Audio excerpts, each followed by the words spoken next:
Hey everyone, Sarah here. So I am here to set up the timeline for my 90-day plan. Now I know you're probably thinking, Sarah, you're 3 weeks into your 90-day plan. Yes, I know. So why am I going to still do it? Well, if I didn't do it, that would be like all or nothing thinking. Like it's either perfect or you don't do it. And that is not what this channel is about, what I am about, so progress. So I'm going to still do it. The other reason why I'm going to still do it is because I know if I do it and I put that timeline in place for the different areas of my life and then the different kind of projects or little things that I want to do in this first 90 days of the year, I know if I do it and I set that timeline, I'm going to be more successful in accomplishing that had I not done it. So I'm definitely going to do it anyway. Lastly, the reason, and I think, well, I think they're all equally important, all these reasons. But this last reason is because if you're anything like me, like I get super tunnel vision. So I know there's so much going on at work right now that I really just want to be like, I gotta get this done, I gotta get this done, I gotta get this done. And I'll find myself like just tunnel vision and only focusing on that and just very distracted. Now, I don't want that to happen. I want to be a fulfilled human being. And I want to make sure that I'm making progress in all the different areas of my life. So the timeline is going to show me where I need to be for my personal goals, for my plan the grind goals, and for my professional goals and my family goals. So I want to make sure that I do that timeline so I have something to reference so I don't get tunnel vision and just sit there and work, or like, not that I would slack off, that's just not who I am at work, but I also want to make progress in other areas, so I just want to prevent that tunnel vision. So I'm going to do my timeline for my 90-day plan, even though we're in week 3 of my 90-day plan. So we're going to flip over and we're going to get into it. Hey everyone. Okay, so here's the 90-day plan. So let me kind of catch you up to where I was. So you all had seen me set up this 90-day or Q1 goals, and I kind of broke down the projects that came out of my brainstorming event.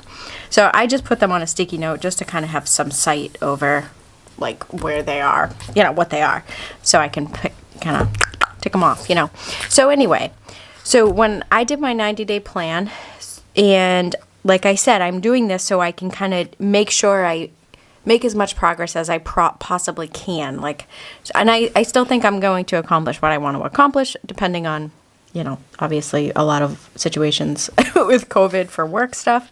But anyway, so from the projects, I'm just going to kind of get rid of this so we have more focused area. So there's the projects that I want to include in my timeline, and then here, this is the project phases that I usually will break projects down into so I can just think of like buckets of work, if you will. So it's initiation, planning, execution, and monitoring. So you're going to see that over here. And so these are stickers from my shop, and I just put the weeks, so the amount of weeks, and then the projects and the phases down on the side. So it's basically a Gantt chart. Now, what I'm doing, so my big project for work is lean strategy, and I use this Tombow marker N89. And I'm in the execution phase, so I've already done initiation, and this is kind of planning. And I really am in execution because I had to get approval for the timeline, and I just did, so now it's like, set in stone. So basically, in the next few weeks, I am starting... I'm launching it, so I got to roll out what the strategy is, kind of tell everybody what we're going to be doing for lean, and then train it. And then part of that strategy is value stream mapping. So check out this video if you didn't see it, but I kind of set up like a value stream map. It was a take on that of my day. And then support them and report out. So basically, this is showing me just targets of where I want to be. And when I'm doing my like daily planning, I can look at this and be like, oh, where am I supposed to be at? Oh, let me put more focus on this for deep work time, or whatever the case may be. So it just helps me stay on track. I'm not saying that it's going to hit these perfect dates, but it gives me something to shoot for. And then my next step is so this is a work goal, a work project. This is huge. This is a year-long thing. So I don't know that I have my other things, like I have a few mentees, I have some other projects that are smaller that I'm more just like kind of mentoring them. So I'm not really like executing and doing the work of them. But this is my big one. Then my continuous improvement project. So I want to make sure that I'm also making progress in areas of my life. So I am going to focus on my 2022 budget. And this is February. I will focus on money as my theme. So I'm going to set up a budget for 2022, and I'm not kicking it off until February. So you can kind of see that here, and you'll see, and then I'll monitor it throughout the rest of the year, kind of staying on track. And then I do want to book a vacation. This is small, but I need to get it done because I would like to go in April. So planning in just, I hope to kind of, the beginning of February is really start booking the flights, booking the hotels, and then figuring out what we're going to do. So my big project for work, and then some family projects, and then also my continuous improvement project for budget. And then this one here is really around plan the grind, and there's some continuous improvement project, but I want to do a little bit a mini launch for Q1. So I'm just going to start thinking about what products I want to be doing, including in that, and then actually start planning it out. Like I have to design them, and I have to prototype them and all that stuff, and then print them and cut them, and then actually launch them and take the photo. So I'm going to shoot for a launch around like mid-February. So that's kind of just the timeline. And again, so when I'm doing my weekly planning or my monthly planning, I can look at this to see like, oh, what are my goals for the month? What are my goals for the week? What are my goals for the day? It helps keep me on track.